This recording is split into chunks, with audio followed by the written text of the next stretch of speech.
Muy buenas tardes. Hoy es lunes 26 de mayo.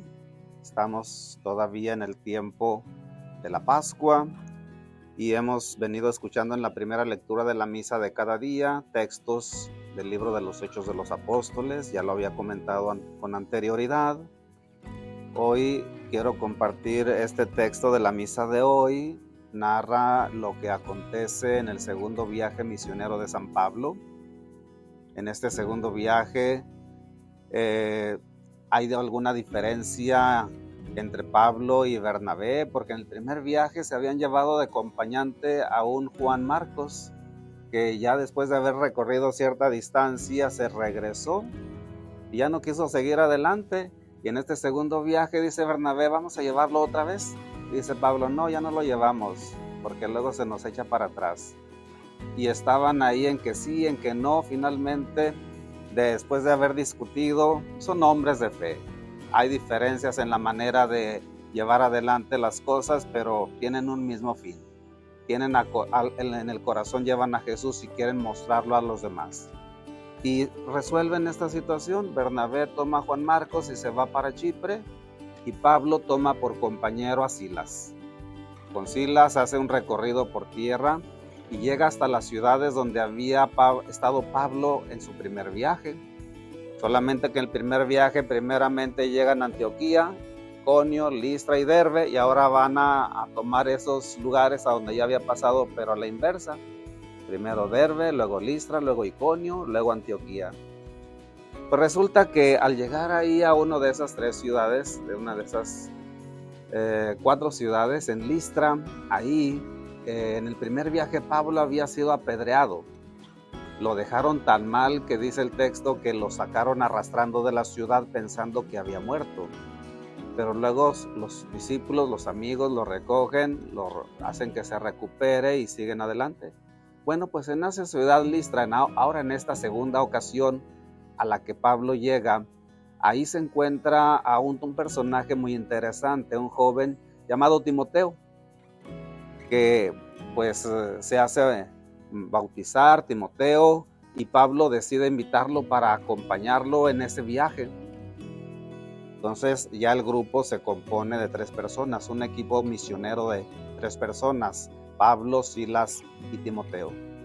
De ahí de Listra van a Iconio, Antioquía de Pisidia.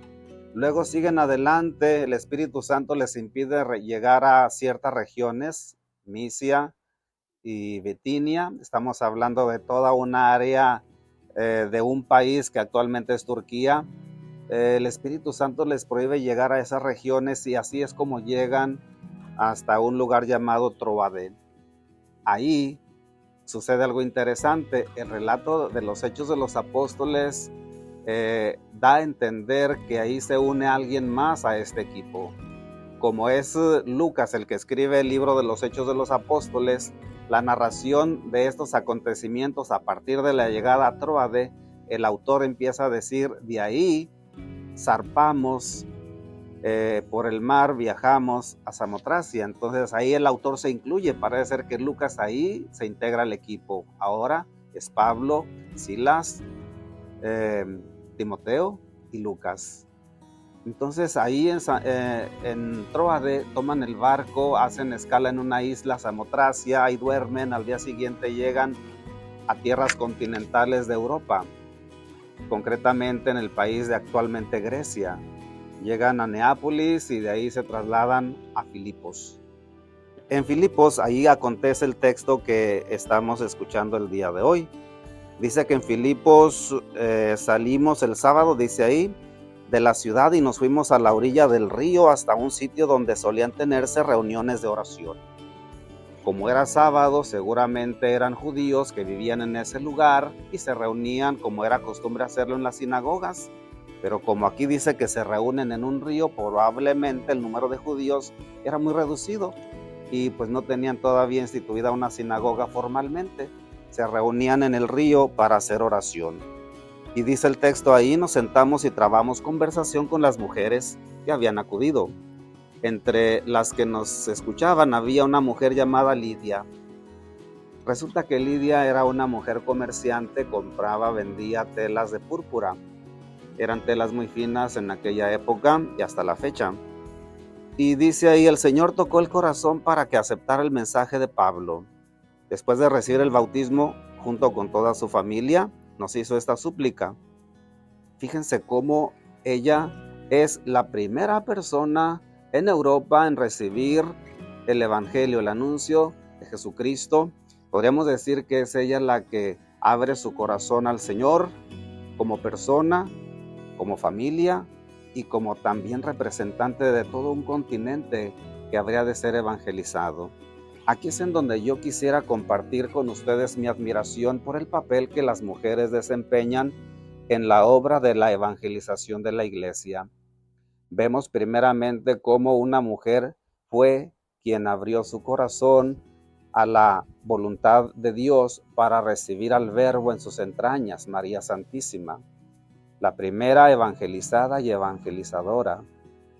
En la resurrección de Cristo son las mujeres quienes se dan cuenta de primera mano del acontecimiento de la resurrección y son ellas las que anuncian a los apóstoles. Antes de que los apóstoles se dieran cuenta de la resurrección y posteriormente anunciarlo, son ellas las que se percatan de que el sepulcro está vacío. Son ellas las que se dan cuenta. María Magdalena tiene un encuentro con Jesús resucitado y es Jesús quien le dice, anda y ve, dile a mis discípulos. Entonces es ella la que anuncia. Son las mujeres quienes anuncian a Cristo resucitado. Y miren cómo en este caso, en Europa, cuando los primeros misioneros llegan en tierras de Grecia, en Filipo, es esta mujer Lidia la primera persona en recibir el mensaje de la salvación, la primera persona en recibir a Cristo en su corazón, la primera en bautizarse ahí en esta gran extensión territorial del continente europeo. Esto me hace pensar cómo a lo largo de la historia y en el tiempo presente, sobre todo, las mujeres siguen ejerciendo un papel sumamente valioso en la tarea de la evangelización. Un reconocimiento para todas aquellas mujeres que en nuestra parroquia, concretamente en el área administrativa, en los diferentes ministerios, siguen siendo una base firme, siguen siendo agentes admirables de fe, de compartir su fe, de evangelizar. Por esa razón, pues, que Dios siga fortaleciendo a nuestra iglesia, un reconocimiento a la tarea de las mujeres dentro de la misión de la iglesia y que Dios siga haciendo posible que cada vez más todos acojamos el mensaje de la salvación. Les doy la bendición, que la bendición de Dios Todopoderoso, Padre, Hijo y Espíritu Santo, descienda sobre ustedes y los acompañe siempre.